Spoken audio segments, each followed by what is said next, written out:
eat a little something to start the day off. I am Marnie Levine. I'm Director of Business Development for the New York State Center of Excellence in Bioinformatics and Life Sciences, as well as the University at Buffalo Center for Advanced Biomedical and Bioengineering Technology. It is my distinct pleasure to be the organizers of this 2010 Explore Buffalo Niagara Investor and Entrepreneur High Tech Forum.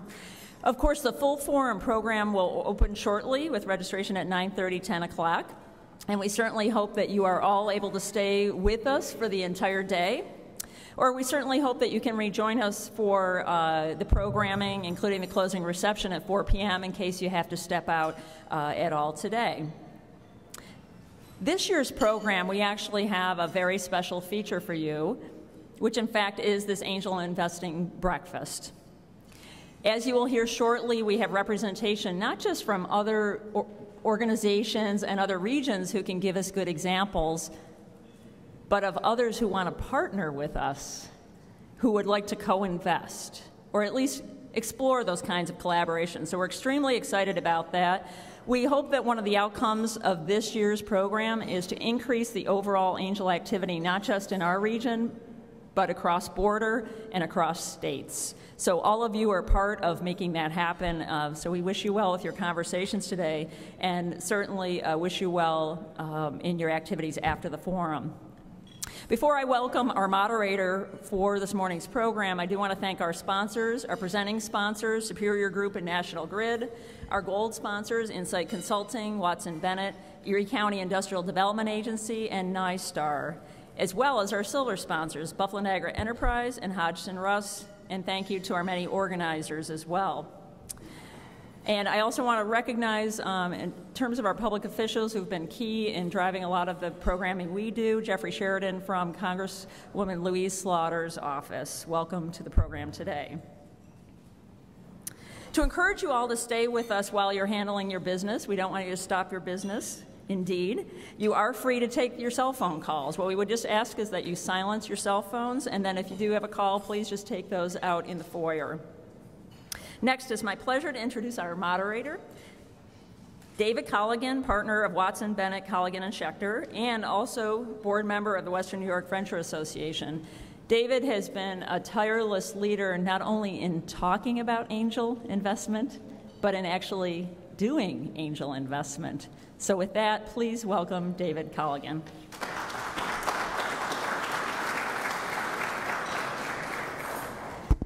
Thank you, Marnie. And on behalf of all of us attendees, I'd like to thank you and your staff for this wonderful event. Last night, I felt like I was at a wedding. They called our table, the bride came over, the groom came over, everybody visited our table. It was great. Today, we have a panel discussion that's going to follow our keynote PowerPoint, and the PowerPoint will be presented by Daniel Mothersill. He's the president of the National Angel Capital Organization in Toronto, Canada. Daniel is a serial entrepreneur and a serial angel investor. As our keynote speaker and lecturer today, he has hands-on experience in industries ranging from manufacturing to green technologies to resources to IT. In the last decade, he has founded and financed 8 companies and spun off 4 of these as profitable enterprises. Daniel is currently president and founding member of the National Angel Capital Organization, which is the national voice of the Canadian angel investors, and serves as a distinguished visiting professor at Ryerson University, where he was instrumental in creating and funding Canada's first alumni-based angel investor network to finance student-initiated companies. He also advises a number of high-growth, early-stage companies specializing in organizational and positioning strategy, financing approaches, communications, and investor relations. Join me today in welcoming Daniel Mothersill.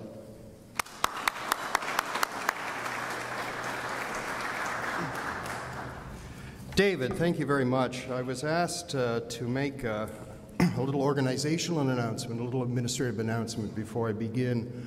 As a parting gift today, the organizers of this event said that on your way out, please help yourself to any of the art that around the place that you might find of.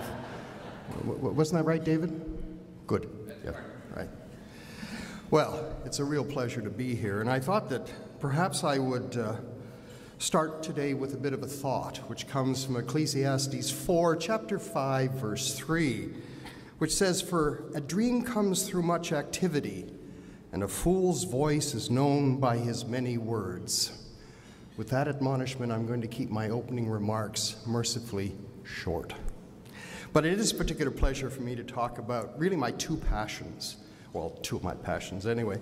And one is, of course, growing angel networks, growing angel groups in Canada and in other jurisdictions. And I'm going to spend a little bit of time talking about that today. And the other, of course, is co-investment and the importance of co-investment with other angels, with other angel groups, with VCs, both locally, nationally, and transnationally. And I've had some particular success in some of these areas, which I thought I would share with you today.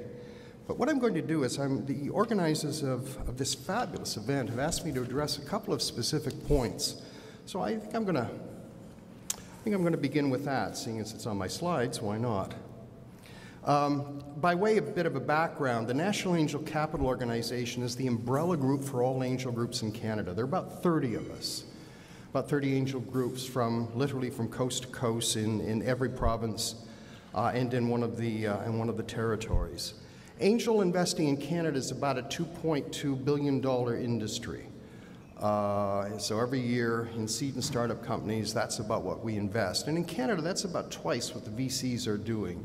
We've seen in the last several years, I'm sure, and this is not strange to anyone in this room, that the VCs, not all, there's some notable exceptions, and some of them are here in this room, are just simply not playing in that space. So in Canada, there's about a $5 billion deli of Veth, or gap in terms of funding, and angels are increasingly called upon to plug that gap. So really our prime directives, if you will, for the National Angel Capital Organization are to really begin to profile angel investing as an asset class. When I first started angel investing some 10 years ago and promptly lost my first $250,000, angel investing wasn't really recognized as an asset class. And within Canada, it certainly was not a particularly disciplined exercise. It kind of happened. People would hear about a deal or some company that was getting founded, but there was no real sense of, well, we need to do due diligence, we need term sheets, what's an exit, what are liquidity events. So one of the things that we did, and certainly prompted by the fact that my first couple of investments, I frankly lost a lot of money, and said there's got to be a better way. And one of the things I did was look to the U.S., look to the models that ACA had developed, and really spent some time understanding how it is done and how it's doing right. And for that, I'm particularly grateful, because out of some of those things that we learned, both in the U.S. and internationally, we really did set the framework for angel investing, for discipline, for formal angel investing in Canada. By the way, angel investing still remains God's way of telling you you've got too much money, but you guys know that here in this room. And just by way of background, it's also important to remember that Canada, by the way, is not a country. There's a misconception out there that Canada is really a country. No, what we are is a series of warring city-states. You will find that we do lack cohesion. And of course, I come from Toronto, and Toronto considers itself in Canada the epicenter of the universe. Right? So wherever you come from, wherever you go to, if you say that you're from Toronto, you're universally hated, right, throughout the entire country. You can go to Hamilton, Ontario, which is an hour's drive from Toronto, and yes, oh, you're from Toronto. So it's nice to come here because nobody knows really much about Canada, and we're kind of a curiosity, so it's a nice, refreshing change. Anyway, with that as a kind of an overview, I want to talk about what a typical Canadian angel investor is. And of course, the short answer, as I say here in my slides, is there's no such thing as a typical Canadian angel investor. Come from all different areas. Most, however, are people who have started and funded and founded their own businesses. We draw very heavily on serial entrepreneurs. There are very few angel investors in Canada who really come from family money. And in support of angel groups, there are really very few foundations in Canada which support. It's a little bit different here, but certainly north of the border, that is not the case. We enjoy, however, in Canada, and I'm going to talk about Terry Matthews a little bit later, some notable archangels who are in their own right serial entrepreneurs who really have been some of the important guiding lights around angel investing in Canada. But all angel investors, without exception, that have formed into groups and that meet, anywhere between 8 and 10 times a year, are certainly not passive angel investors. These are not people who write their checks. Just write checks. One of the earmarks is that they actually mentor companies, and I know that's true in the U.S., but particularly in Canada, and especially in some of the smaller communities. Mentoring is a very important component of what they do. So a quick kind of geographical from starting in the West Coast to the East Coast and ending up in the epicenter of the universe, which is, of course, Ontario, Toronto specifically. There are a number of different models, and they're more the same than they are different. But if you go to Alberta and to British Columbia, and if you look at some of they tend to follow some of the tried, true, and tested U.S. models, particularly around Keiritsu and the Keiritsu Forum, and also some of the groups, particularly in Ohio, that have started sidecar funds, which tend to be a catalyst for more angel investing. In Quebec and Atlantic Canada, going now to the East Coast, you find that there's very, very heavy government support for the incubation and for the starting of angel groups. And they have been quite successful. There is one particularly notable organization called First Angel Network, or FAN, out of Halifax, which really spans the entire maritime provinces, and I think they're up to about 150 members right now. And they're very active dealing with, in cross-border, particularly in New York. They just attended a great dinner, which unfortunately I had to miss in Boston not too long ago. So there's already the beginnings of some significant co-investment opportunities north and south, and I'm going to talk a little bit more about that later. But Ontario, and I want to spend some time on this because I think we've done some kind of interesting things in the province of Ontario around beginning an angel network program. 3 years ago, I'm sorry. Here is Ontario, and it is the industrial heartland of Canada. It's where most of the manufacturing comes. It's the center for high tech. It's certainly the center for biotech. We did not have a single functioning angel group within the entire province. It's the largest populated province in all of Canada. So I took a look at this and said, well, that's not acceptable.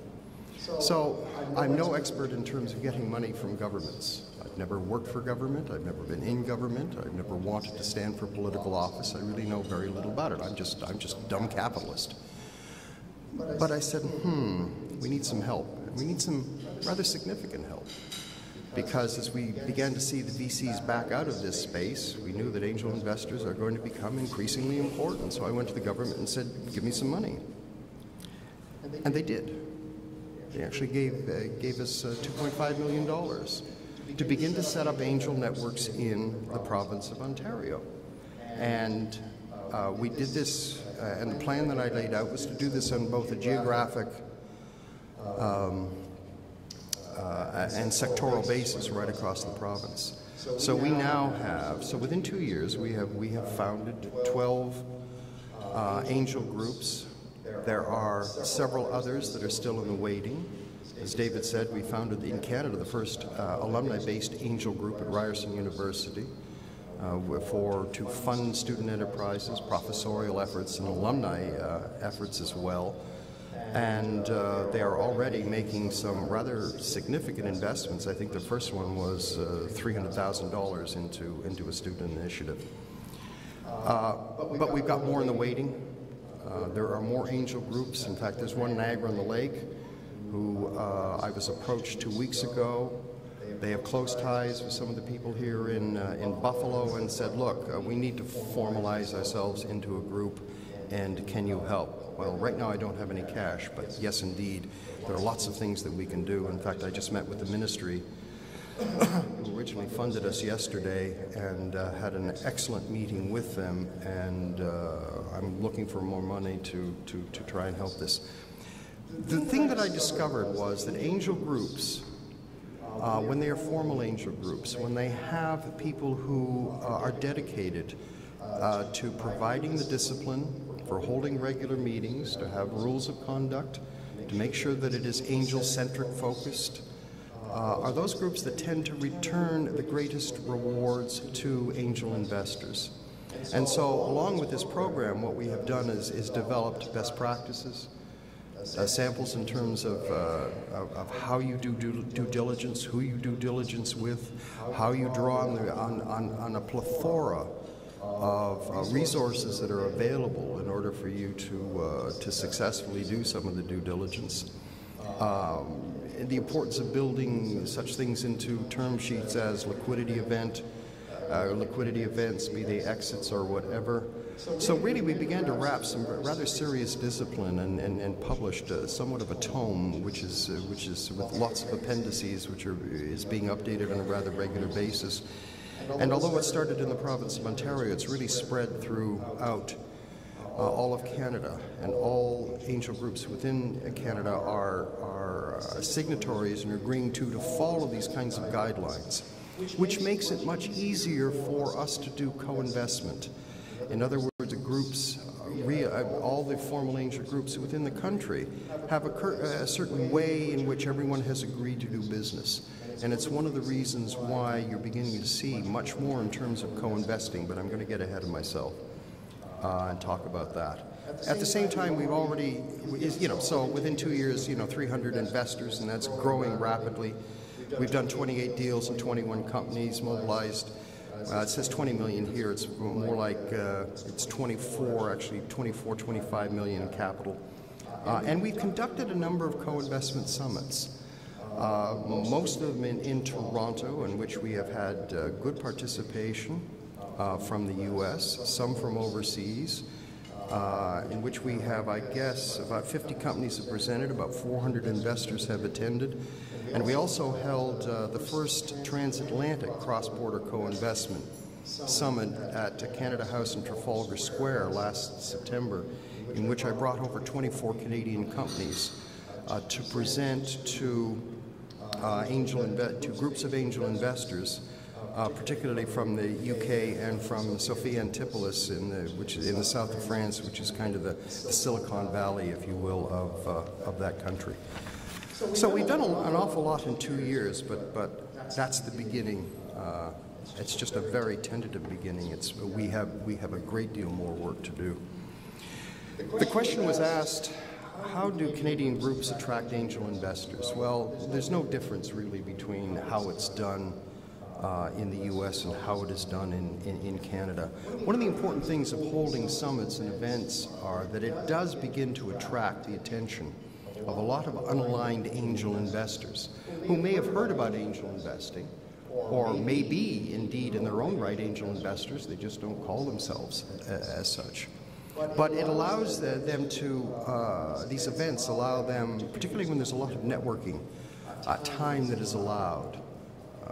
I digress for a minute. One of the things that I've learned in holding these summits is don't pack it with 24 or 25 companies in a day. Right? Do it 5, maybe 10 at the most, but you allow a lot of time, or as much time as you can, for networking, because angel investing is a high-touch business. You do business with people with whom you know, right, who you have begun to develop a relationship with, and that takes some time. You've got to allow time in these events, but I digress. But it's also a way of showing people how they can actually spread their disposable income over in terms of building a portfolio. So rather than putting $1 million, for instance, into one company, I mean, if you take 10 companies, dump $100,000 in, you're really spreading your risk. I know that to everyone in this room, that sounds like one of those DAW statements, but angel investing, as I have learned the hard way, is not an intuitive exercise. So these events really have formed as a catalyst for attracting, recruiting, and drawing a number of these unaligned angels.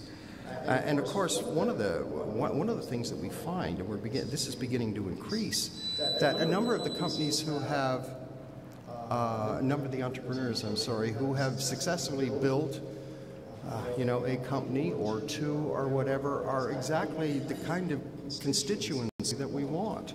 So we're finding a lot of people in their late 20s, early 30s, up to mid 40s, who are beginning to look at angel investing in a whole new way because they've been there, done that, and done successfully one or two or more exits. The question was also asked in terms of the differentiation between major urban groups and rural groups.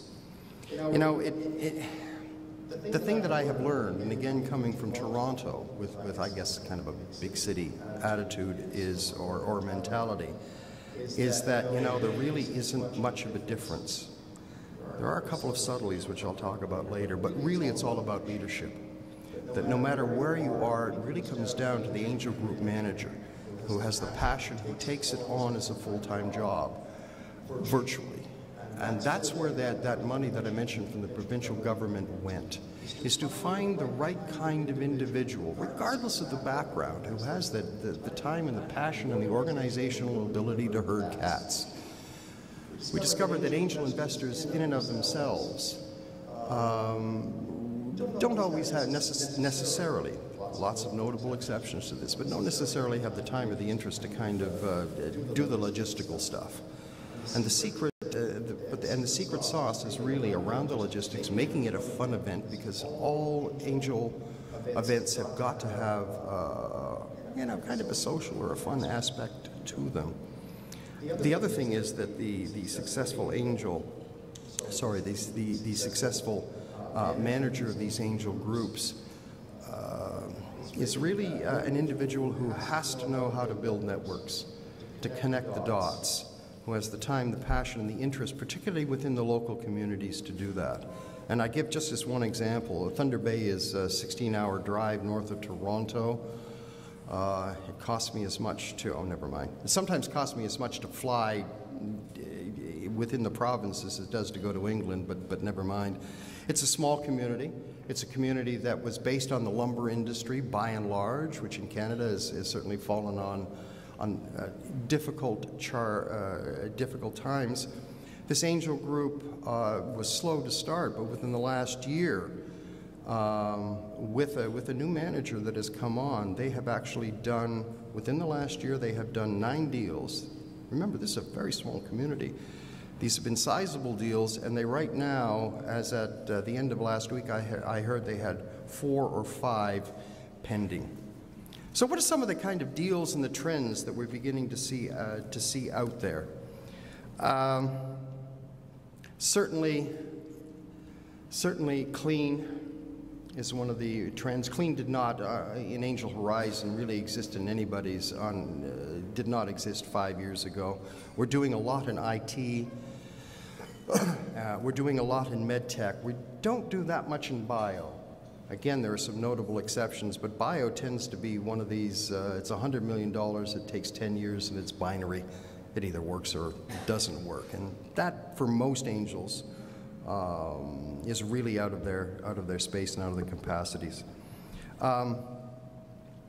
There is exits have really captured the imagination of angel investors, because a lot of us, 5 years ago, invested in a number of companies. I know one chap in Kelowna who was into 18 deals. He's been in 18 deals in 10 years, and he has yet to make an exit. Well, that kind of makes him grumpy. And of course, the whole notion of exits used to really center around, well, you got to sell out to somebody else, and usually you sold out to a U.S. company. Well, we began to broaden our understanding of what exits are, and within an organization, if you can grow it as a micro multinational, if you can get your revenues up, your revenue stream up and maintain your profitability in global markets, you can fashion for your angel investors significant liquidity events, which doesn't mean you have to necessarily sell off the company to other people. We also have in Canada IPOs, thanks to Sarbanes-Oxley, as we all know, in this country can be problematic and somewhat expensive. We have a thing called in Canada on the Toronto Venture Exchange, which is the junior exchange really focused on high tech and mining. Never mind. Or resources. We have something called the ability for people to form capital pool corporations. These are, if you will, shells. And they are trading shells, publicly traded shells, in which a group of angel investors will come together, put in as little as $125,000 at a notional value of, per their shares of 5 cents. They would then have 24 months to find what they got, a QT or a qualifying transaction. So they begin to go out and look for emerging companies, small companies who need a round of financing. Then and they will work with these companies usually to raise 1 million, 1.5 million, something rather modest, and then through the CPC structure, the public entity will fold into, kind of do an RTO with this emerging company, which then has the ability to draw on public markets. And now that they're coming back, that's starting to be something in which has begun to again attract the attention of an awful lot of angel investors. By the way, if you got in at 5 cents and there's no escrow on it, oftentimes you can go out 10, 15, 20 cents. So it's not a bad exit for those angels who want to get out early. So, and that can be done within, you've got 24 months to do it. So, if you were to get a 2-3 bagger within 24 months, by and large, that's not bad. The investment criteria, however, for all angel investing, and this is not new to anybody else, is first of all, there needs to be some kind of a founder investment. In other words, the founder has to have skin in the game. So many times I've had entrepreneurs come to me and said, well, look, here's the valuation, which is usually multiples of millions, which makes absolutely no sense. And if you give me, $500,000, I'll give you 5% of the company. Okay, and how much do you have in it? Well, nothing, but I put in all this time and their opportunity costs and all this sweat equity, and it's sometimes difficult for entrepreneurs to understand that sweat equity has no currency. It's what you are expected to do. So I always like to see, and I know I'm expressing the views of a lot of my colleagues in angel investing in Canada, is we like to see skin in the game. We like to see an entrepreneur not necessarily put a lot of money in, but somebody who has, maxed their credit cards, mortgaged their house, and sold their kids for medical experiments. That's table stakes. Once they've done that, good, I'm in. Also, evidence of some market traction. Is this technology push or market pull? Those of us who went through the .com delight, in which, on market size, if you only get 0.001%, you'll be a billionaire. Good, very good. And frankly, a lot of angels, myself included, followed like lemmings the VC model over the cliff. Never mind. One of the things I'm asked for every year at the national summit that we hold is to lead what they call a confession session, in which a number of angels share with the assembly some of the stupidest deals they've ever done. And every year they keep on asking me to do it, and I don't really sometimes understand why, but never mind. Also, the protectable uniqueness. Is it IPable? Do you have a lawyer? Right? What do you mean you can't afford to protect your IP?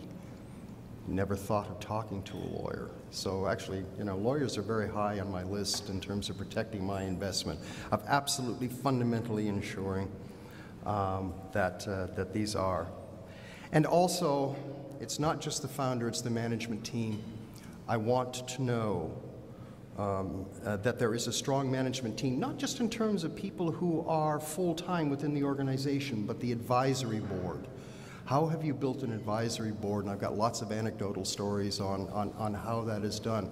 But people that the entrepreneur has drawn together to help on an advisory capacity and a skills capacity, by and large in a volunteer capacity, to help them take whatever that dream, that vision is, and turn it into commercial reality. At least 60% of financing decisions are made on the strength of that management team, that they have operational expertise, that they have business acumen, that they really do understand the space and how to build business. Not just from necessarily the founder, who may be a geek, but from that advisory team, that they have people who do know how to build businesses. As I said, and the other important trend, I'm going to be running out of time here. How am I doing? I'm Rich? Pretty tight. Yeah, I can skip 2 minutes. Good, I will speak very quickly. Co-investment deals, because VCs have vacated, angels are increasingly called into play in this role, which is why we're beginning to see within Canada more and more co-investment deals. 5 years ago, there was no such thing as a co-investment deal. Now what we're finding, and this is an absolute example out of Kelowna, BC, we've got an $18 million deal primarily done with Canadian, U.S. angels. There's one VC that has participated in this deal. And that, by the way, is not the only exception. $18 million is probably pushing the envelope just a little bit, but we're seeing an awful lot on a co-investment basis of deals that are $2 to $6 to $8 to $15 million. That is a trend. That is a trend that is going to continue. That is a trend that is going on north-south. It is happening within Canada, within angel groups, and Benbury is an example. And I'm not going to spend too much time on that because I'm going to run out of time here. I'm going to get the big hook, aren't I, David? Good. So, co-investment, it is a way of life. As I said, it did not exist a few years ago, but I do not see in Canada the VC community coming back. And in order for angels to successfully get the companies funded to a place where they can successfully commercialize and give us our all dream for 10 to 15 bagger, yes, we have simply got to find this money. I mean, Canada is 33 million people, thinly spread across the border with the U.S. We're the size of California. Without the earthquakes. And of course, I wrote that down. And what happened yesterday? I leave the country, and we've got a major earthquake, 5-point-something in Toronto. So, never mind. But we're the size of California. Geographically, it takes me longer to fly from Newfoundland to Victoria than it does for me to fly from Toronto to London, England. Right? So, this is high on my agenda. It's high on the agenda of the National Angel Capital Organization. And it's one of the prime reasons I'm here, because angel investing is a relationship business. It's a high-touch deal, and I had a fabulous time last night getting to meet a number of you and some of you again. And it's nice to see a strong Canadian contingent down here participating in this event, and a number of Canadians who have already pioneered some of the relationships that personally I am looking to build.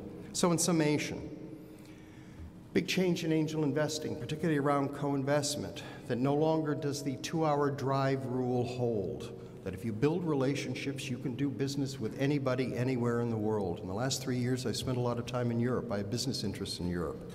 We are a member of EBAN, which is the European Business Angel Network, which spans some 27 countries, which has a congress every year. I've been privileged to speak at that conference. Again, to build those relationships, and right now I'm doing some deals, and we're doing some cross-border stuff in Cambridge, which I'm leaving on Sunday to spend some time in Sophia Antipolis, in Paris, and in Spain, and in a number of other Helsinki, and the list kind of goes on.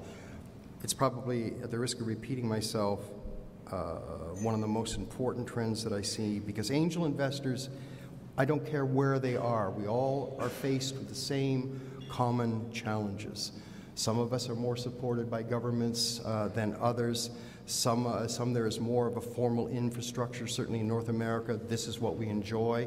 Some parts of Europe, they're not quite as fully developed, although there are some places which, frankly, are just phenomenal in terms of the organization and discipline that they have generated. So, angel networks are growing. It is truly becoming an asset class. And the major trend, the major challenge that we have is to learn how to do business more often with more people together. Thank you.